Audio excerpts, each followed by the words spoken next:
Skizo shibra kiramandi. Legro sopre gadosh kanon pra izo kranon de bradish. Liba rosso kotobala kerezi fradiate le mongrozo pradish. Malakora baba seko kotobaliate. Le crosopre kato jalade prosiatar. Ligro se prakatola de crosiato bradida. Libros ken froche la gira anto grade bosifrata.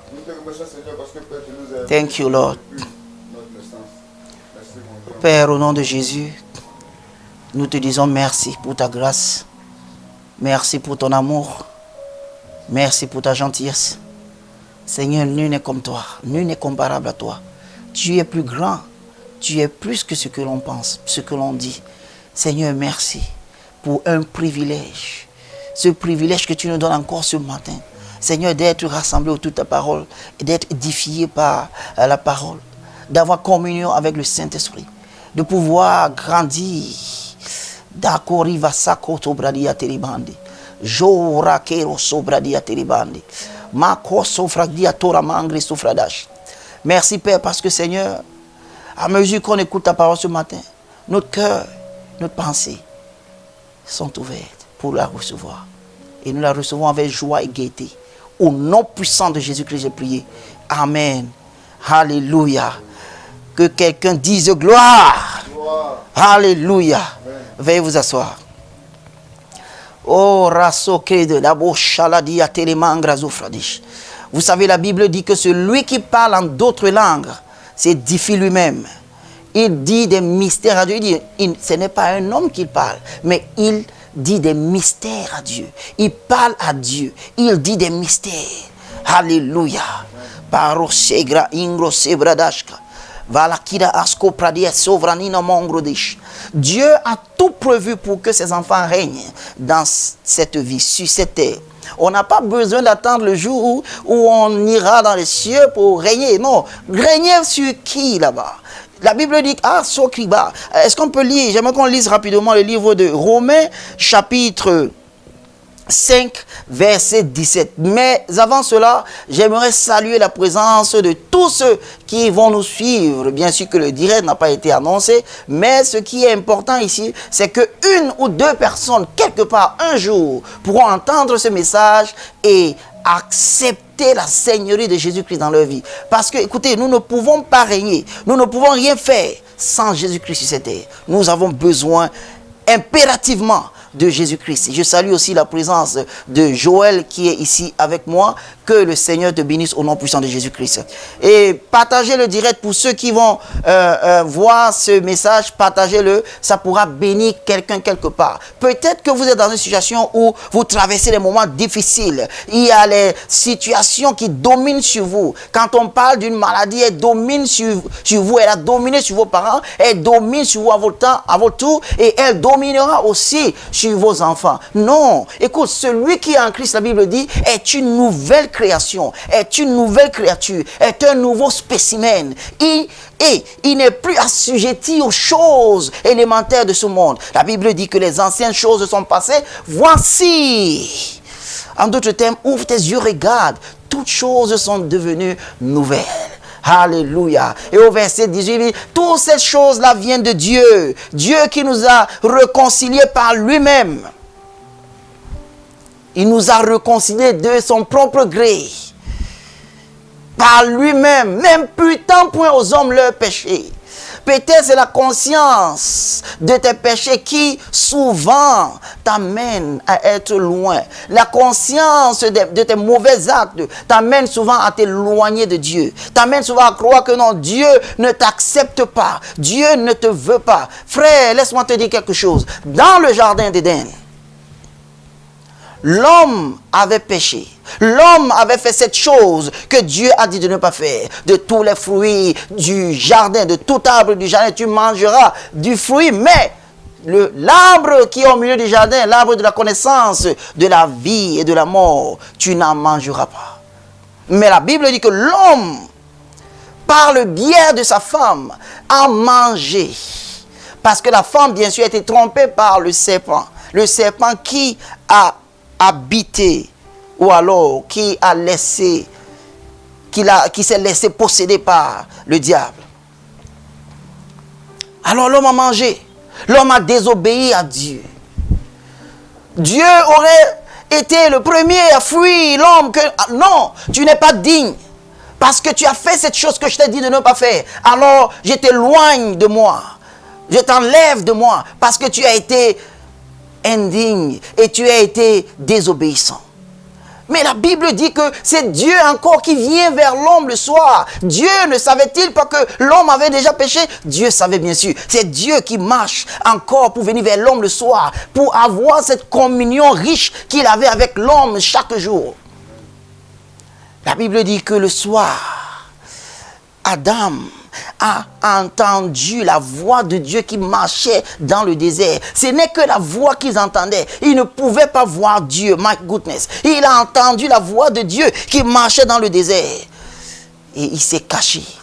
Parce qu'il avait découvert qu'il était nu. Frère, même quand tu es en erreur, en tant qu'enfant de Dieu, Dieu ne te rejette pas. C'est le premier à venir vers toi. C'est le premier à venir te recueillir. Et après avoir fait ce qu'il a fait, dit ce qu'il a dit contre la femme, et maudit la terre à cause de l'homme, et puis maudit aussi le serpent en disant tu ramperas et tout, tu manges la poussière. Écoute, Dieu a cousu les premiers habits de l'homme pour le rhabiller. Pour le rhabiller.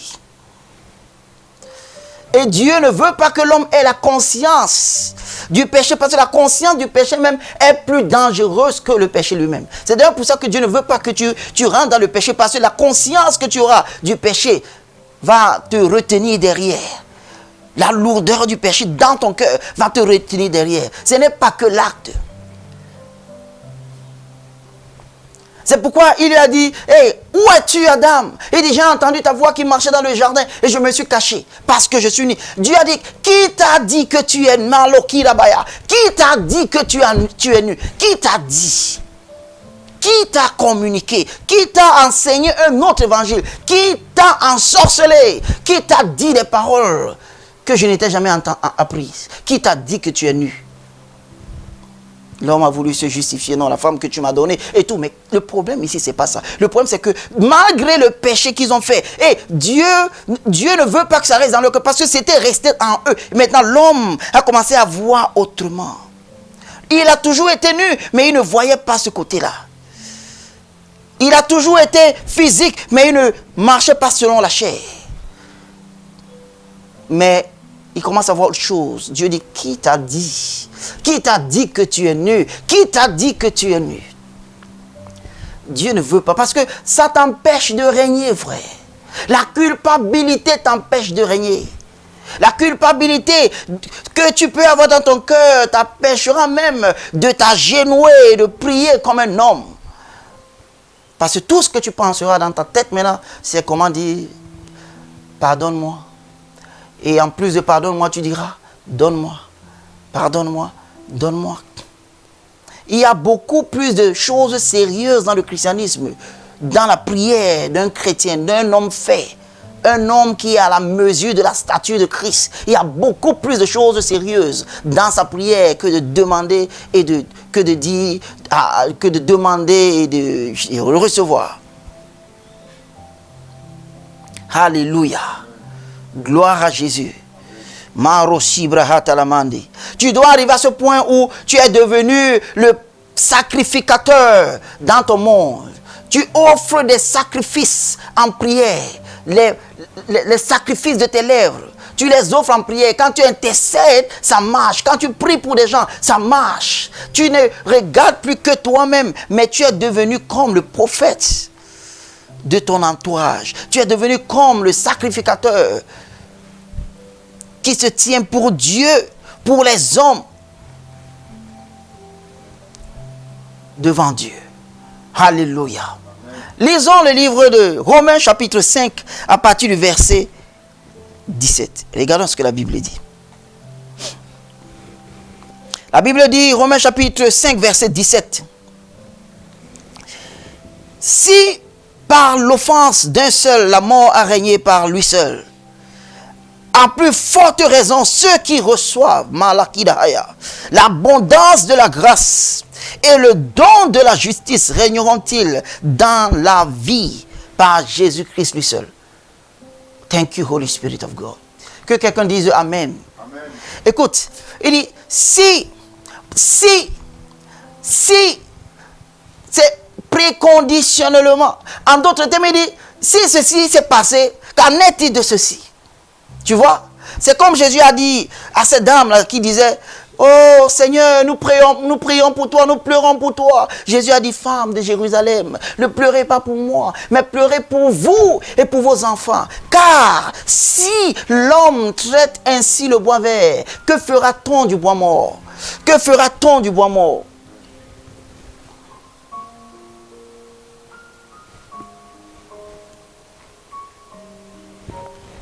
Si l'on traite ainsi le bois vert, que fera-t-on du bois mort? Alors ici il dit, si par l'offense d'un seul, la mort a régné, par lui seul. Quand la Bible dit que la mort a régné, comprenez bien ce que la Bible dit. Écoute, quand quelque chose règne, c'est pas une blague.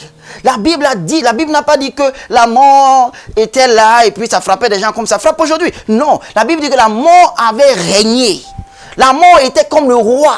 Vous savez, le roi a le droit de faire ce qu'il veut faire, quand il veut le faire et comment il veut le faire. Quand la Bible dit que la mort a régné, ça veut dire que la mort était l'ordre du jour. La mort était ce qui se passait chaque jour. C'était rien du tout. C'était devenu le quotidien de ceux qui vivaient en ce temps-là, où la mort a régné.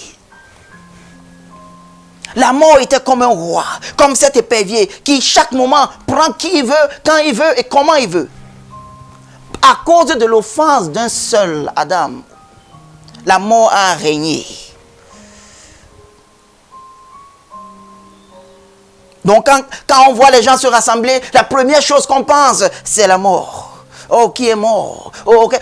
Et puis, il y a des gens qui ont cette attitude aujourd'hui. Quand tu demandes à quelqu'un qui est peut-être loin de toi, tu dis, mon frère, comment vous allez? Qui est peut-être au village ou bien dans ton pays, si tu n'es pas dans ton pays. Il dit, mais comment vous allez, mon frère? Il dit, ah, tout va bien, sinon il n'y a pas de mauvaise nouvelle. Mais souvent, je demande, pourquoi pensez-vous d'abord qu'il doit avoir une mauvaise nouvelle? Je dis souvent à quelqu'un, mais est-ce que je ne peux pas t'appeler un jour, tu me dis que telle personne a gagné la loterie? Soit vous m'appelez pour me raconter des mauvaises nouvelles, soit quand je vous appelle, vous me dites qu'il n'y a pas de mauvaises nouvelles. Je ne cherche pas à savoir s'il y a une mauvaise nouvelle, frère. Ce que je cherche, je veux entendre de bonnes nouvelles parce que je sais que la bonté de Dieu est encore sur cette terre.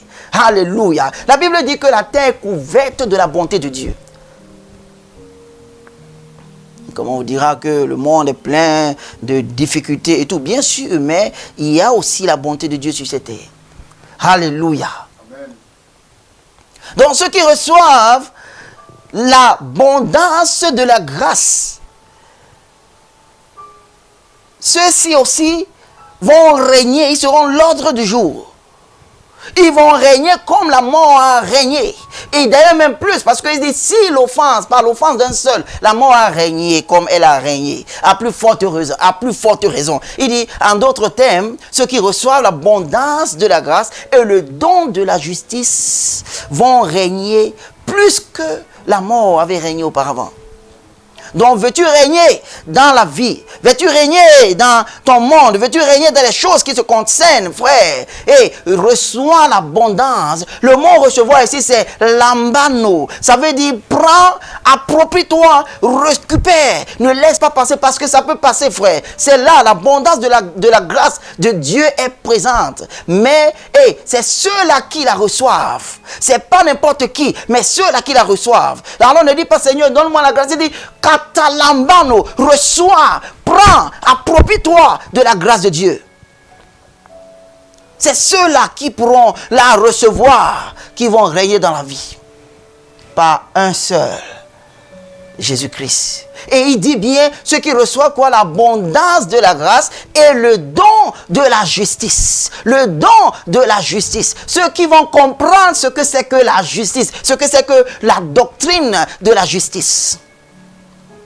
Pas ceux-là qui passent toute leur vie à se culpabiliser, à voir des erreurs dans leur vie, voir les erreurs dans la vie des autres. Dieu est beaucoup plus sérieux que ça. Ou tu dirais, mais comment il est entré à l'église avec la casquette? Mais comment il a les dreadlocks? Comment il est habillé comme ça? Non, frère. Jésus-Christ est mort pour toi.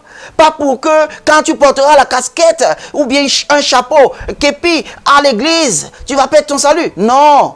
C'est beaucoup plus sérieux que ça, frère. C'est question de vie. Souviens-toi, il a dit que la vie a plus de valeur que le corps. Et le corps a plus de valeur que le vêtement. La vie a plus de valeur que la nourriture. Le corps aussi a plus de valeur que le vêtement. Il a dit. Alléluia. Amen. Gloire à Jésus. Marosi Brahaya. Ceux qui reçoivent le don de la justice, parce que la justice est un don. Tu n'es pas juste, tu n'es pas proclamé juste. Écoute, il y a certains chrétiens à qui tu demandes comment tu vas, mon frère? Est-ce que tu es juste? Il dira non, nul n'est juste. La Bible d'ailleurs a dit que nul n'est juste. Nul n'est juste. Nul n'est juste parce qu'ils ne comprennent pas. Parce qu'ils ne comprennent pas. Ils régalent leurs erreurs. Non, nul n'est parfait. Personne ne peut être parfait. Personne. Dieu dit, la Bible dit que Dieu dit à Abraham, marche devant moi et sois parfait. Pourquoi Dieu demanderait-il à un homme d'être parfait s'il ne peut pas être parfait? Si nul ne peut être parfait. Si Dieu dit que marche devant moi et sois parfait, ça veut dire que c'est peut-être possible. C'est possible qu'un homme soit parfait. Parfois, on ne sait pas d'où viennent ces doctrines où les gens voient toujours l'impossibilité dans tous les domaines. Dieu, la Bible dit que Noé a marché avec Dieu par la foi. Et la Bible confirme que Noé était un homme parfait. Job était un homme parfait. Le mot c'est tamim, qui veut dire intègre. Donc c'est possible d'être parfait devant Dieu. C'est possible.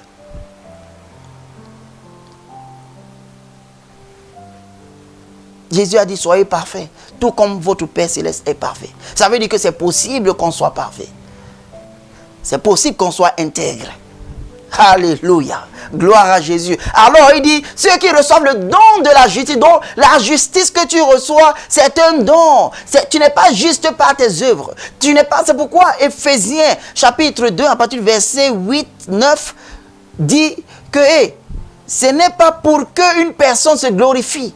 Car c'est par la grâce que vous êtes sauvés, pas par vos œuvres. Pas par vos œuvres. C'est par la grâce. Nous sommes sauvés par la grâce et non par nos œuvres, frère.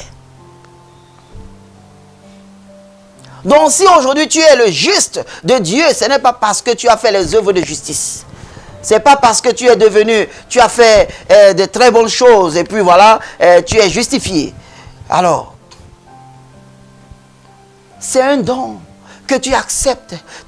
Évangile de substitution. Jésus a pris ma place de pécheur, m'a donné sa place de juste. 2 Corinthiens chapitre 5 verset 21. Qu'est-ce que la Bible dit? La Bible dit, celui qui n'a point connu de péché, il a fait devenir péché. Pas pécheur, mais péché. Jésus est devenu la véritable nature du péché. Pour nous, afin que nous devenions la justice de Dieu par lui. Tu vois, pour Dieu, quand tu veux voir la justice de Dieu, il dit, hey, regarde un chrétien. Le chrétien est la justice de Dieu. Donc nous, on est devenu la justice de Dieu parce que Jésus-Christ est devenu le péché sur la croix. Pourquoi penses-tu que les œuvres que tu as faites t'enlèvent le droit d'être enfant de Dieu? Parce que pour être enfant de Dieu, tu dois avoir la nature de la justice. Et ce n'est pas une nature que tu acquiers par tes œuvres. C'est une nature que tu reçois parce que c'est un don. Ceux qui reçoivent, ceux qui catalambanent l'abondance de la grâce et le don de la justice. Le don de la justice. C'est eux qui vont régner dans la vie par un seul.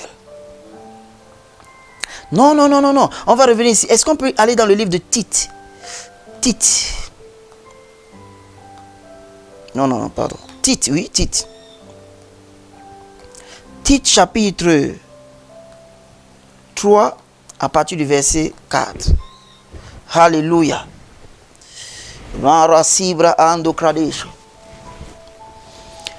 Tite chapitre 3 verset 4. Qu'est-ce que la Bible dit?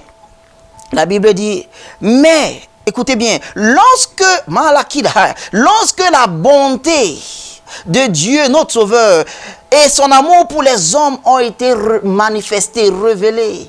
Vous voyez, lorsque la bonté, mais, il a dit certaines choses avant, et maintenant il dit au verset 4 que mais, lorsque la bonté de Dieu et l'amour, son amour pour les hommes ont été manifestés, il nous a sauvés, non à cause des œuvres de justice que nous aurions faites, vois-tu? Non à cause des œuvres de justice que nous aurions faites, mais selon sa miséricorde, par le baptême de la régénération et le renouvellement du Saint-Esprit, qu'il a répandu sur nous avec abondance par Jésus-Christ notre Sauveur, afin que, justifiés par sa grâce, nous devenions en espérance héritiers de la vie éternelle. Alléluia. Donc ce n'est pas à cause des œuvres de justice que tu es devenu juste. Il dit que ceux qui reçoivent l'abondance de la grâce et le don de la justice régneront par un seul, Jésus-Christ. Frère, c'est simple de régner. Il nous donne juste le menu. Veux-tu régner dans la vie? Il te dit, il y a une chose que tu dois faire, frère. Tu dois recevoir l'abondance de la grâce et le don de la justice. Recevoir le don de la justice, c'est simplement accepter, malgré toi, ce que Jésus a fait pour toi. C'est simplement accepter avec fierté et gaieté que non, merci Seigneur. Autrement dit, je ne serai pas digne d'être placé devant toi. Mais parce que Jésus m'a donné sa justice, je me tiens avec infériorité. Je me tiens sans sentiment d'infériorité devant toi. J'ai accès libre devant toi parce que j'ai la justice de Jésus-Christ. Et pas ma justice, mais la justice de Jésus-Christ. Accepte juste sa justice. Et arrête de pleurnicher. Arrête de regarder tes erreurs. La plupart de ces erreurs viennent parce que tu ne lis pas assez la Bible. Tu n'étudies pas assez la Bible. Tu es rempli de toi-même. Comme je disais à un jeune frère hier, qui me disait que, mais pourquoi tu m'humilies? Pourquoi tu... Je dis, mais pourquoi tu m'humilies devant les gens? Pourquoi tu me parles devant les gens? Je dis, mais petit, d'où est-ce que je devrais te parler? Devrais-je te parler dans ma chambre? Donc tu es devenu si orgueilleux que tu es rempli de toi-même maintenant. On ne peut plus te parler. Je ne peux plus te parler devant les gens. Je te parle parce que je te considère comme un fils. Et je te réprimande parce que je veux que tu changes. Et cela doit servir de leçon pour les autres. Et tu me dis que tu m'humilies, ça veut dire que tu es rempli de toi-même. Où est l'humilité de Christ en toi? Hey, fais comme Jean. Il faut qu'il croisse et que je diminue. Laisse Christ augmenter en toi. Diminue de ton orgueil. Qui t'a dit que tu es quelque chose? Si ce n'est pas la grâce de Dieu.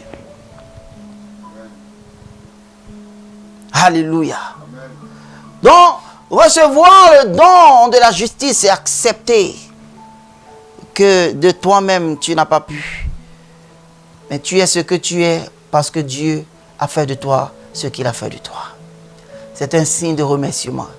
Avec cet état d'esprit, tu ne pourras jamais pointer du doigt d'autres chrétiens. Dis que non, tu es un pécheur, toi. Oh, regarde comment il boit de la bière. Regarde, il fume. Oh, lui, il suit les femmes tous les jours. Non, tu seras plein de remerciements, plein de grâce quand tu vois même un enfant de Dieu qui, selon toi, est en train de marcher d'une manière indigne. Tu vas prier pour lui. Tu vas le ramener à Christ. Au lieu de le pointer du doigt, au lieu de l'accuser. Qui accusera les élus de Dieu? C'est ce que la Bible dit. Qui les condamnera? Christ est déjà mort pour eux. Comment pourras-tu les condamner? Qui les accusera? C'est Jésus le juge. Un élu de Dieu, qui pourra le condamner? Parce que à partir du moment où tu te vois toujours avec ou bien ce sentiment de vouloir condamner les autres, tu n'as pas encore connu la doctrine de la justice. Tu ne la maîtrises pas encore. En d'autres termes même, tu n'as pas encore reçu le don de la justice. Soit tu as reçu le don de la justice, mais tu ne connais pas comment ça fonctionne. Parce que si tu sais que tu es ce que tu es, pas par tes œuvres, tu es accepté devant Dieu, pas par tes œuvres, tu n'aurais pas dû pointer du doigt un autre frère qui est en train de marcher d'une façon indigne. Alléluia. Tu n'aurais jamais le fait. Tu devais accepter. Parce que tu ne deviens pas plus juste que ce que tu es. On ne grandit pas on n'augmente pas la justice. Tu ne peux pas dire, j'étais moins juste hier, je suis plus juste aujourd'hui. Non, ce n'est pas ta justice. C'est un seul don de justice que tu as reçu. Donc, ce n'est pas quelque chose que j'ai reçu la justice, j'ai grandi ma justice. Non. Donc, tu n'es pas plus juste que celui qui est né de nouveau aujourd'hui. Même si tu as été chrétien depuis les années, celui qui aujourd'hui devient chrétien est aussi juste que toi, comme toi. Il n'y a pas de différence. Vous avez la même justice. Ceux qui reçoivent l'abondance de la grâce et le don de la justice régneront par un seul, Jésus-Christ. Frère, reçois juste l'abondance de la grâce. Reçois l'abondance de la grâce. Alléluia. En d'autres termes, la grâce est tellement versée. Reçois. Il n'y a pas une mesure. Il dit l'abondance de la grâce. Il n'y a pas une mesure. En anglais, il dit they that receive abundance of grace. Pas the abundance of grace. Parce que s'il disait they that receive the abundance of grace, ça devait dire que ceux qui ont reçu cette grâce, il y a une certaine grâce, c'est défini.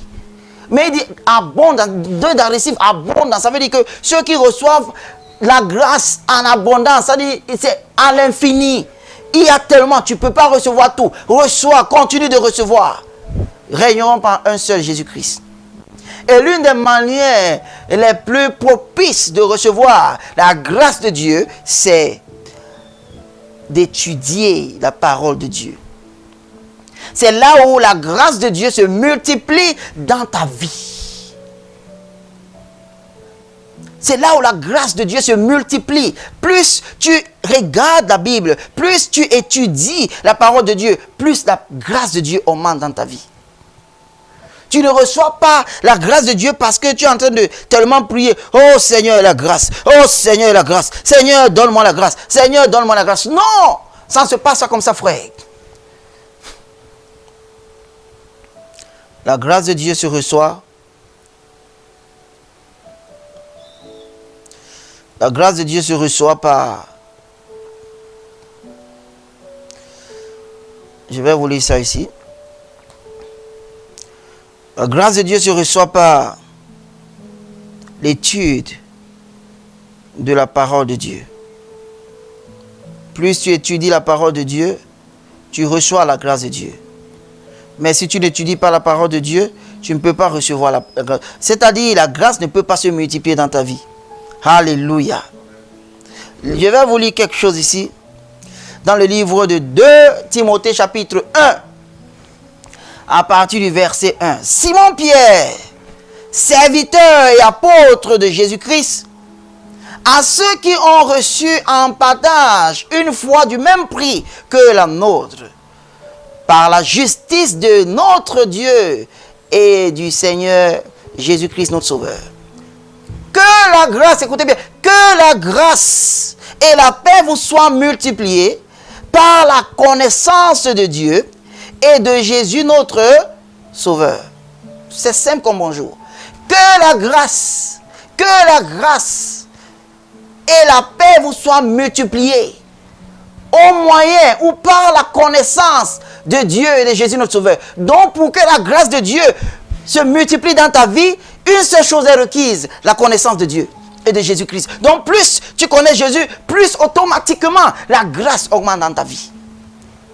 Tu vois pourquoi Jésus a dit à ses disciples que cherchez premièrement le royaume des cieux et sa justice et toute autre chose vous seront ajoutées par-dessus. Toute autre chose.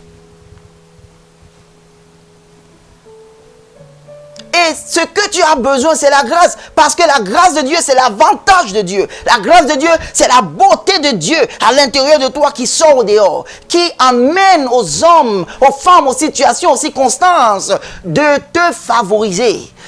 C'est pour ça qu'on dit que c'est la faveur illimitée. Mais c'est au-delà de la faveur illimitée.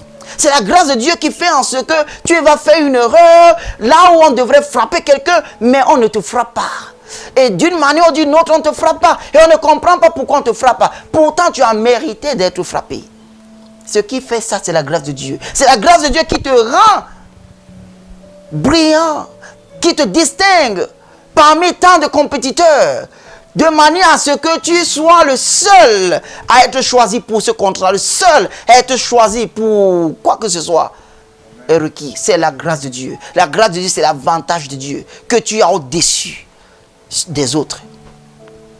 Chacun de nous a besoin de cette grâce.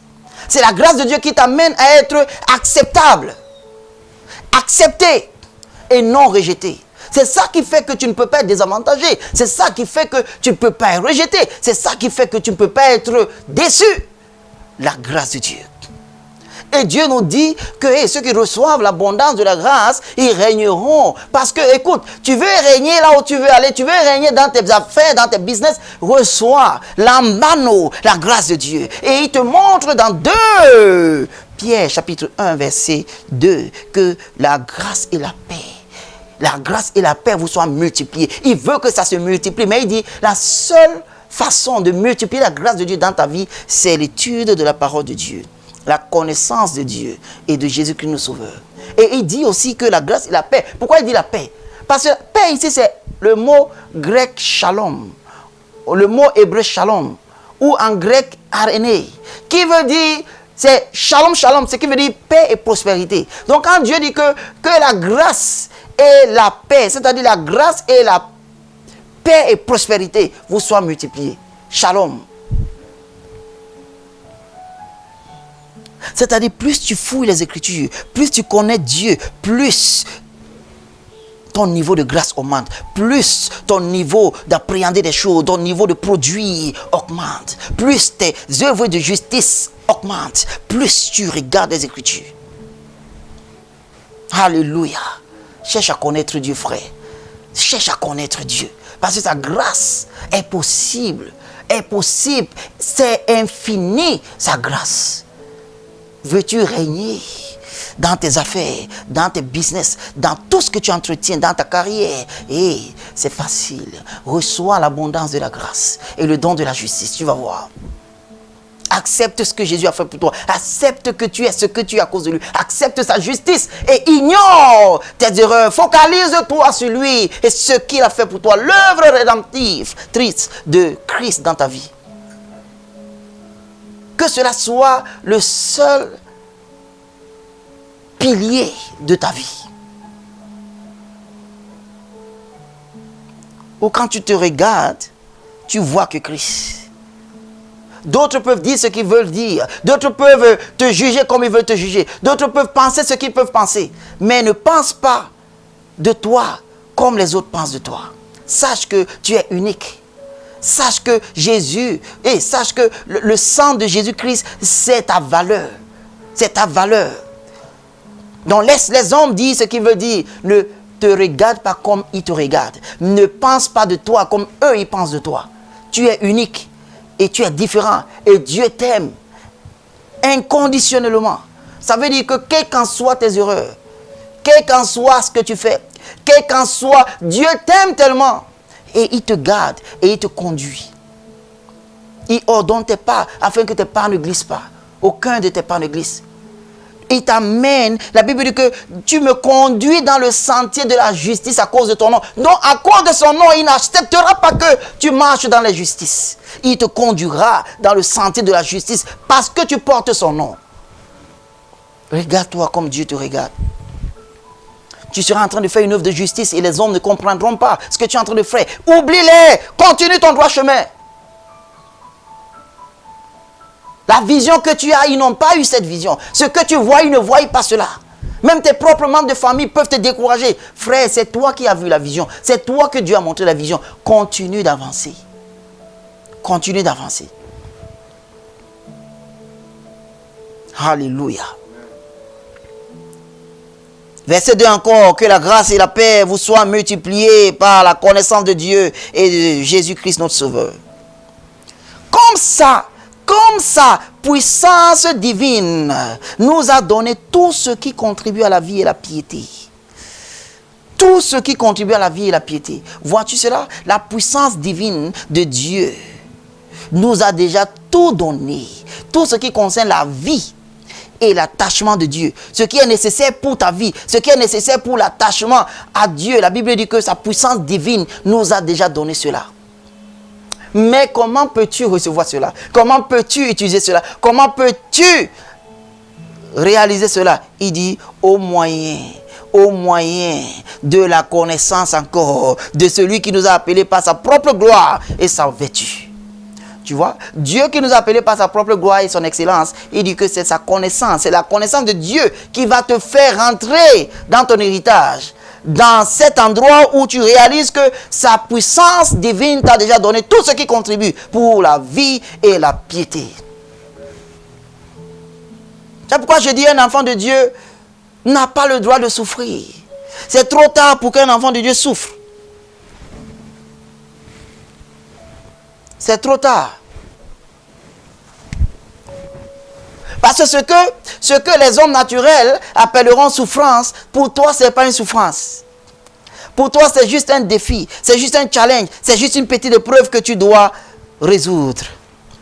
Et parce que tu sais que tu vas résoudre cette épreuve, tu n'as pas peur. Tu n'as aucune crainte.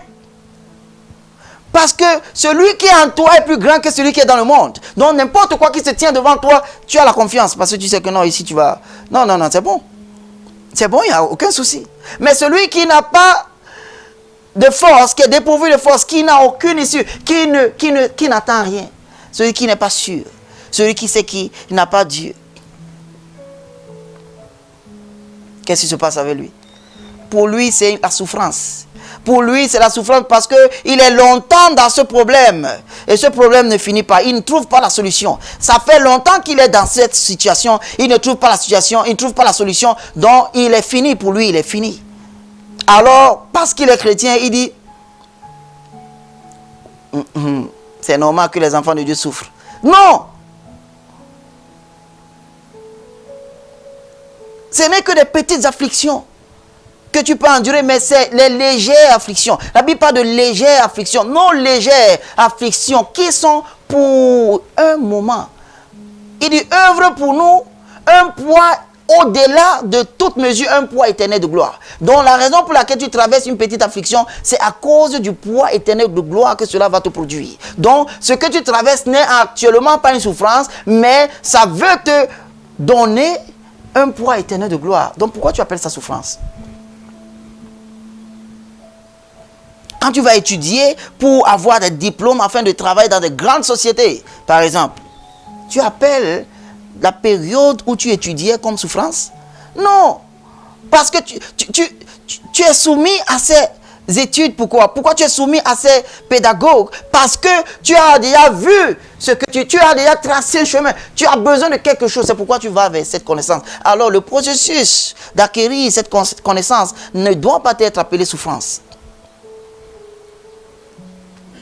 Donc pour un enfant de Dieu qui est bien éduqué spirituellement, ne peut pas dire qu'il souffre parce que c'est que tout ce qu'il peut traverser n'est qu'une formation. Parce qu'en réalité, nous sommes plus que vainqueurs. Avant même de traverser, avant même de faire face à quoi que ce soit, tu as déjà la victoire. Parce que Jésus a vaincu le monde et nous a donné sa victoire. C'est pourquoi, frères et sœurs, vous avez besoin de Jésus-Christ. Qu'on ne vous trompe pas, Jésus-Christ est ce qu'il revendique être.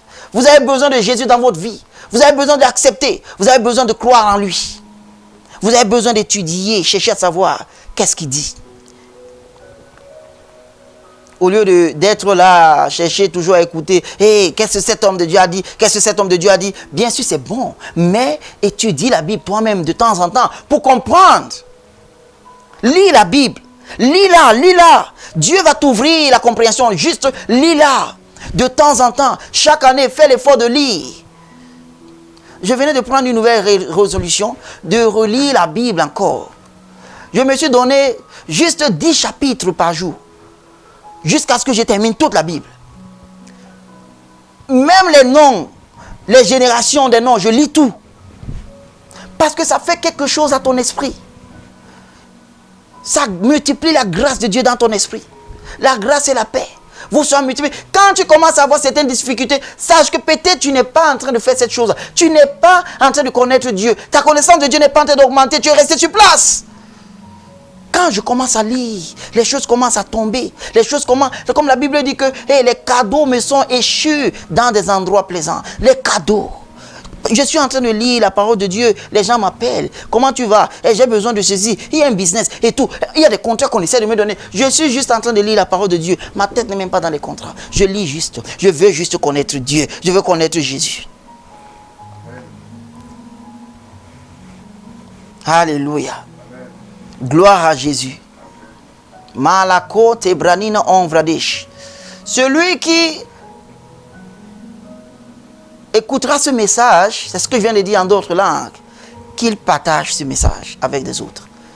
Partager ce message ne t'enlèvera rien. Pourtant, par contre, tu donneras une opportunité à quelqu'un dans ton monde de pouvoir recevoir Jésus-Christ. Nous pouvons ne pas prêcher la parole de Dieu, nous tous, mais nous pouvons tous être des distributeurs. La Bible dit que Dieu a donné sa parole et grande était la congrégation, grande était la multitude, la compagnie de ceux-là qui l'ont distribué, ceux-là qui l'ont partagé, ceux-là qui l'ont diffusé. Donc recevoir un message et le partager avec les autres, vous êtes en train de faire le partenariat. Parce que tous ceux qui ont marché avec Jésus-Christ n'étaient pas tous des prédicateurs. Mais il y avait d'autres comme la femme de Soja, l'intendant de Hérode, qui rendaient ministère à Jésus-Christ par leurs finances. Quand Jésus allait de village en village, ils ont donné leur argent. Et Jésus a pris l'argent. Ok, laisse-moi te montrer ça.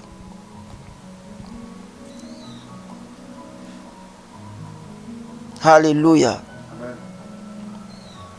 Luc chapitre 8 verset 1. Ensuite, écoutez bien, Jésus allait de village en village. Allait de ville en ville et de village en village, prêchant et annonçant la bonne nouvelle du royaume de Dieu. Les 12 étaient avec lui et quelques femmes, écoutez bien, et quelques femmes qui avaient été guéries d'esprits malins et de maladies. En l'occurrence, Marie, dite Magdala, de laquelle étaient sortis 7 démons. Jeanne, la femme de Chouza, intendant d'Hérode. C'est tout ce qui veut dire intendant d'Hérode. Cette femme était remplie financièrement. Intendant d'Hérode, Suzanne et plusieurs autres qui l'assistaient de leur bien. Alléluia. Ils ont assisté Jésus de leur bien. Ils ne peuvent pas prêcher, mais ils ont donné leur bien à Jésus parce que Jésus allait de ville en ville, de village en village pour annoncer la bonne nouvelle du royaume de Dieu. Donc, ils ont fait un partenariat avec Jésus. Jésus, tu veux aller à Capernaum, nous avons le transport pour Capernaum. Nous voulons s'aimer pour que tu puisses aller à Capernaum. Le bateau que tu vas prendre, nous voulons payer pour le transport, pour que cette barque t'amène de l'autre côté. Tu veux aller en Galilée, Jésus, nous voulons te donner un peu de nos finances. Alors, je vous demande juste de partager le message, parce que c'est tout ce que vous pouvez faire. C'est ce partenariat. C'est ce partenariat où nous voulons acheter des rhapsodies, des réalités pour les distribuer aux gens dans le monde entier pour qu'ils reçoivent la parole de Dieu. Tu enlèves 1000 dirhams, 2000 dirhams, comme tu peux. Tu donnes pour que des centaines de rhapsodies soient distribuées au peuple, aux gens même que tu ne connais même pas. Un jour, nous avions reçu des Bibles où on écrivait Gédéon, Gédéon, Gédéon. On écrivait à ne pas vendre, des Nouveaux Testaments. Pourquoi? Parce que quelqu'un avait sponsorisé ces Bibles. Ce Gédéon a sponsorisé ces Bibles et les a envoyées en Afrique en distribution gratuite en Afrique. Et a dit qu'on ne doit pas les vendre parce que lui, il avait déjà payé pour cela. Donc pour qu'on puisse la recevoir. Et c'est ce que nous devons faire aussi.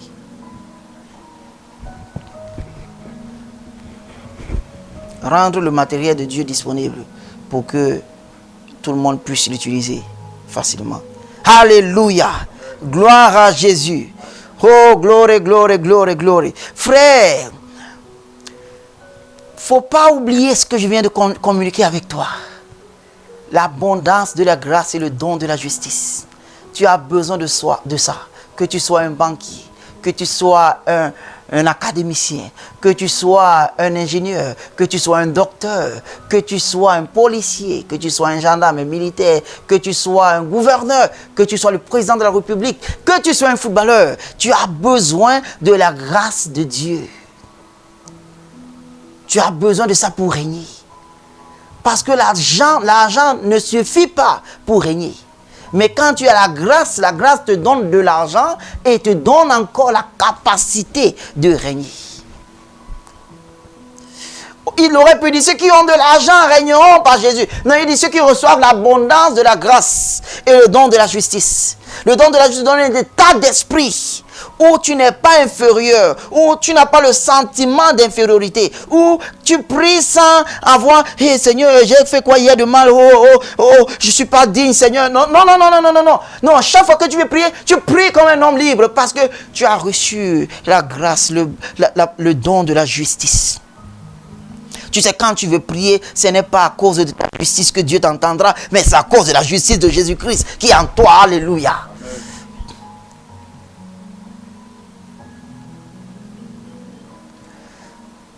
Et parce que tu as la grâce de Dieu, shalom, shalom, la paix et la prospérité vont se multiplier dans ta vie. On n'est pas plus sage que Dieu. Je suis quoi? Que le Seigneur vous bénisse là où vous êtes. Que le Seigneur vous augmente. Que le Seigneur vous donne d'étudier sa parole, de chercher à le connaître. Parce que plus on le connaît, plus comme lui on devient. Plus on le découvre, plus comme lui on devient. Que le Seigneur vous donne cette grâce de pouvoir le connaître. Que le Seigneur vous donne cette opportunité de pouvoir désirer sa parole comme jamais auparavant. Alléluia. Et que sa grâce, à mesure que vous étudiez la parole de Dieu, que sa grâce augmente dans votre vie. Et que vous soyez productif dans tout ce que vous allez faire. Proliférez dans tous vos domaines de vie au nom puissant de Jésus-Christ. Je déclare que vous allez faire juste un peu d'effort et vous aurez des grands résultats. Au nom puissant de Jésus-Christ. Vous allez réussir dans vos mariages, réussir dans vos affaires, réussir dans votre académie, réussir dans tous vos projets. Au nom puissant de Jésus-Christ, la bénédiction de Dieu est sur vous. Vous allez sortir, vous allez revenir et vous trouver des pâturages. Au nom puissant de Jésus-Christ, toute âme forgée contre vous sera nulle et sans effet. Aucun mal n'approchera de votre tente. Vous êtes bénis au-delà des mesures. Par la puissance du Saint-Esprit. Vous ne serez jamais petit dans la vie. Car la semence de la grandeur est sur vous. Au nom puissant de Jésus-Christ, j'ai prié. Amen. Alléluia. Amen. Bon dimanche à tous. Et profitez de cette parole pour renforcer votre foi. Merci beaucoup à tous ceux qui ont été connectés. Que le Seigneur vous bénisse. Et à dimanche prochain. Amen. Amen. Alléluia. Gloire à Jésus. Glory, glory, glory.